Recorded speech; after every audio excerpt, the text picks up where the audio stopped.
parece loucura é a única chance de vida para este homem, o russo Valery Spiridonov. Ele sofre de uma doença rara chamada mal de Erdin-Hoffmann, uma atrofia muscular espinhal. E desde a infância é obrigado a usar uma cadeira de rodas. A maior parte do corpo dele não funciona. Valery não consegue nem mesmo levantar o braço. Apenas pode apertar botões e coordenar a cadeira de rodas elétrica. Aos 30 anos, Valery superou a expectativa de vida dada pelos médicos, que era de apenas 20 anos. Agora, a única esperança dele é a técnica apresentada por este homem, o neurologista Sérgio Canavero, de 50 anos. Ele acredita que até 2017 será capaz de realizar a primeira cirurgia deste tipo em humanos. Sérgio Canavero vive em Turim, na Itália, e aceitou falar com o Domingo Espetacular pela internet. Ele entende as perguntas em português, mas preferiu dar as respostas em inglês. O senhor poderia explicar pra gente como vai funcionar exatamente esse transplante de cabeça? Ele começa dando as características do paciente e do doador. A cirurgia deve beneficiar pacientes que apresentam problemas graves no corpo, mas continuam com a cabeça sadia. Os doadores serão pessoas que tiveram morte cerebral e permanecem com os órgãos funcionando normalmente. No centro cirúrgico, os médicos vão resfriar a cabeça do paciente e o corpo do doador para que as células não morram durante a operação.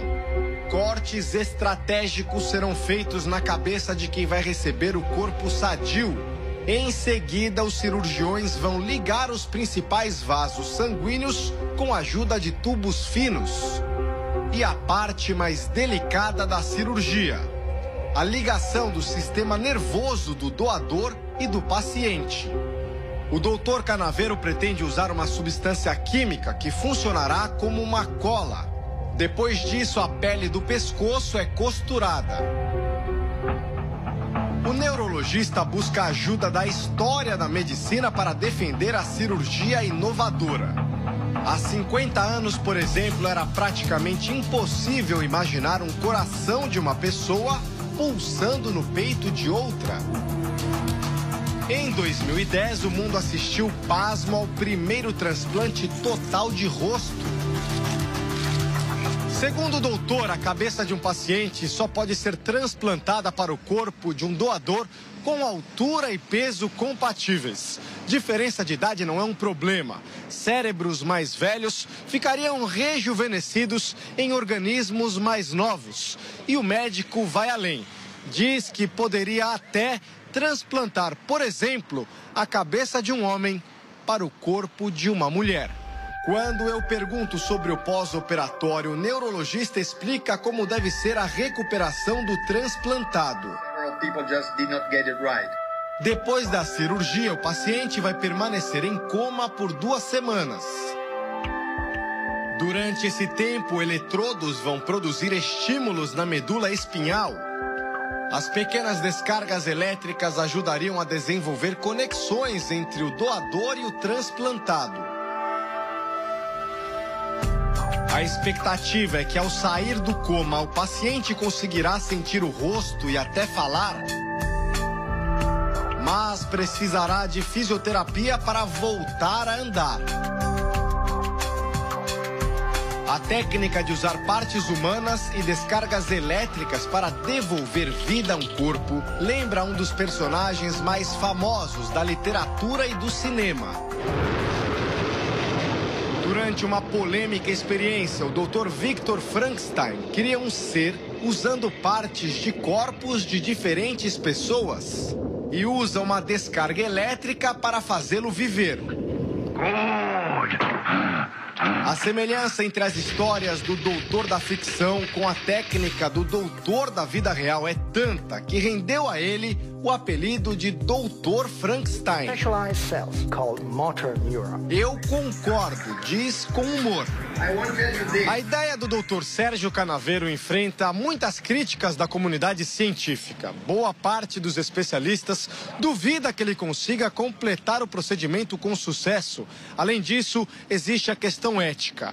Até que ponto é certo um ser humano viver no corpo de outro?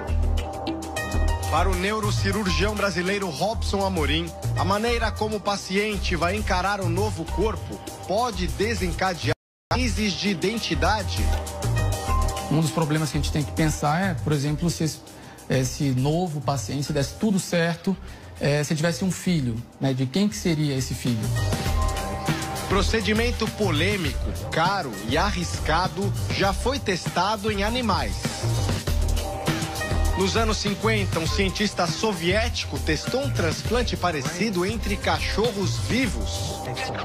Os animais morreram dias depois.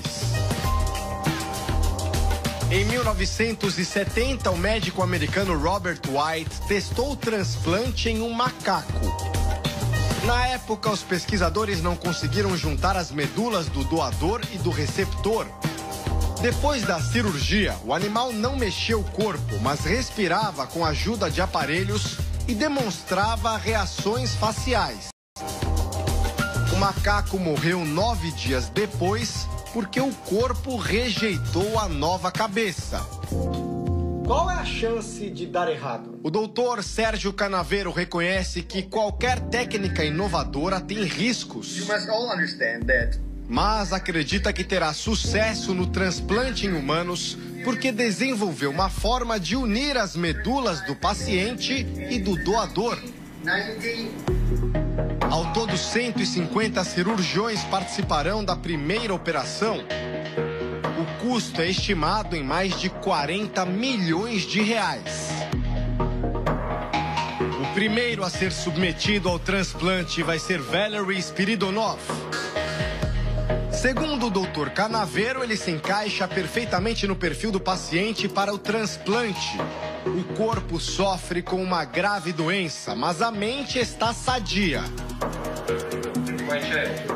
Nós também conversamos com ele pela internet. Valery diz que a maior parte do corpo dele não tem qualquer função e por isso foi obrigado a viver numa cadeira de rodas. A condição dele é parecida com a do famoso físico Stephen Hawking. Pergunto se ele está preparado para ser o primeiro paciente a passar pelo transplante. Ele diz que sente um pouco de medo, assim como todos os que rompem barreiras e vão enfrentar algo novo. E acredita que essa nova cirurgia vai ultrapassar todos os limites da ciência.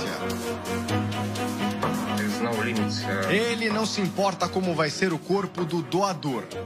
Para Valery, o sonho é acordar daqui a 2 anos e, por conta própria, levantar da cama e tomar um belo banho. Até isso acontecer, muitas dúvidas ainda deverão ser respondidas pelo polêmico Dr. Frankenstein da vida real.